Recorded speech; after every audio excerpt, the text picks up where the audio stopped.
My husband was allergic to dairy, couldn't go near anything with milk in it. Our first year of marriage, I made him a milk pudding by mistake. He lost it, asked me if I was trying to kill him. After that, not a single dairy product ever crossed our threshold again. Then tonight, at his promotion banquet, he took a full glass of milk from his assistant's hand and drank every drop. I wasn't surprised. I turned and said a divorce agreement in front of him. Every friend and relative at the table rounded on me at once. Morton grabbed the glass and flung the milk straight into my face. Lottie noticed I'd been drinking too much and poured me a glass of milk for my stomach, out of kindness. And you lose your mind over that? She's married, Paula. She has a child. You're really going to sit here and act jealous of a married woman? I let out a quiet laugh, turned, poured another glass of milk, and placed it in front of him. Since you love it so much, go on, drink up. Morton's eyes dropped to the glass in my hand. His jaw tightened. Then he slapped it out of my grip, and it shattered across the floor. I drink at those dinners for work, for you, so you can have a better life. You don't give a damn about that. But the second I have one glass of milk to settle my stomach, you're waving divorce papers in front of everyone? Murmurs rippled down the table. Heads shook. Someone near the back muttered loud enough for me to hear. We all know how hard Morton works. He drinks himself into stomach bleeds at business dinners just to provide for Paula, and this is how she repays him? Morton's famous for how good he is to his wife. I heard he specifically hired a married assistant with a kid so Paula wouldn't have anything to worry about. Lottie Galloway stepped forward, eyes glistening with practiced hurt. Paula, I'm married. My baby is a year old. How can you still be jealous of me? I just saw his stomach was bothering him and poured him some milk to help. If that upsets you, I won't do it again. That's all. I raised my hand and wiped the milk from my face. The sour sweet smell punched into my nose and my stomach rolled. I slapped the divorce papers flat on the table. Once we're divorced, you can pour him milk any way you want. It'll be none of my business. When Morton saw I meant it, he snatched the papers from my hands, ripped them down the middle, and threw the halves on the floor, his face dark with fury. I'm not agreeing to a divorce. This is all because I drank a glass of milk Lottie poured? Fine. I won't touch anything she gives me ever again. Happy now?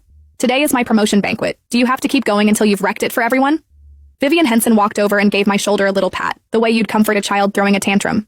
Paula, sweetie, you're a housewife. You need to know when enough is enough. If you actually go through with this, you'll never find another man half as good as my brother. Not if you searched for the rest of your life. My mother-in-law fixed me with a cold glare. You've been married to Morton for 3 years. He won't even let you set foot in the kitchen. Every morning he gets up early to cook your breakfast before work. Every night he comes straight home and makes you 3 dishes and a soup. He won't even let you wash a single pair of his socks. You're his wife, and while he's out there wrecking his health for his career at those dinner tables, you don't bat an eye. But the second his assistant pours him 1 glass of milk, you throw a fit about divorce? Are you even human? Her words landed, and I felt every gaze in the room settle on me like a weight, open, undisguised contempt. I looked down at the milk stains still drying on my clothes, and the backs of my eyes burned. In everyone's mind, landing Morton Henson was the luckiest thing that had ever happened to me. The man every wife wished she'd married. 3 years of marriage and he'd handled nearly every chore, kept me sheltered like a hothouse flower. And the whole time, this so-called perfect husband was making my life a joke. My gaze hardened. I pulled up the divorce appointment on my phone and sent it to Morton. Whether you agree or not, I'm ending this marriage. Tomorrow morning, 10 o'clock, the courthouse. Show up, or I file for divorce through the courts. Morton froze for a beat, then softened his voice and reached for my hand, coaxing me the way you'd calm a child mid-tantrum. Come on, I know you're just jealous. You want me to prove I care. I promise. From now on, I won't drink anything anyone else pours for me. Only yours, okay? My stomach turned. I pulled my